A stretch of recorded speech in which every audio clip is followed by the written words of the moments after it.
Muling pagbili ng NFA ng palay at pagbebenta ng bigas suportado ng Senado. Ayon ito kay Senator Joel Villanueva. Detalye na balita mula kay Raymond Edpa sa Aris 28. Raymond.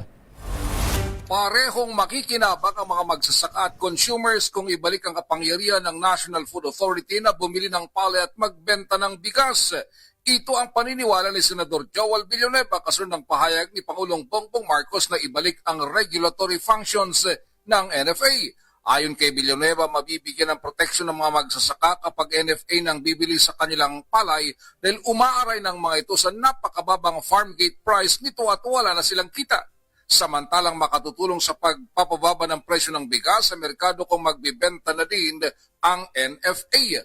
Sa panig ng Senado, ipinangako ni Villanueva na patuloy nilang rerepasuin ang maumiral na batas kaugnay ng kapangyarihan ng National Food Authority kung kinakailangan ay mamyandahan ng mga batas at palakasin ang NFA upang magampanan nito ang kanyang tungkulin.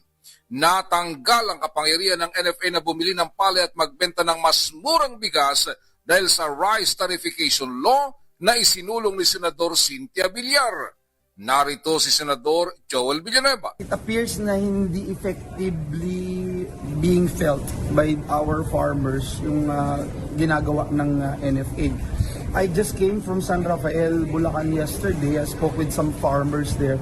Hindi nila mabenta yung palay nila na mas mataas dun sa puhunan nila. Malulugi talaga sila. So, ang ginawa nila, according to dun sa mga farmers na nakausap ko, sila yung magtitistis o nagtistis nung palay para ang benta nila bigas just to mabawi yung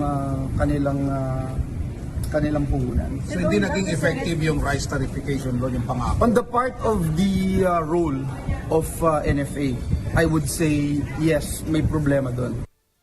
Ito si RH28 Raymond Edpa para sa DZRH. Una sa Pilipinas, una sa Pilipino.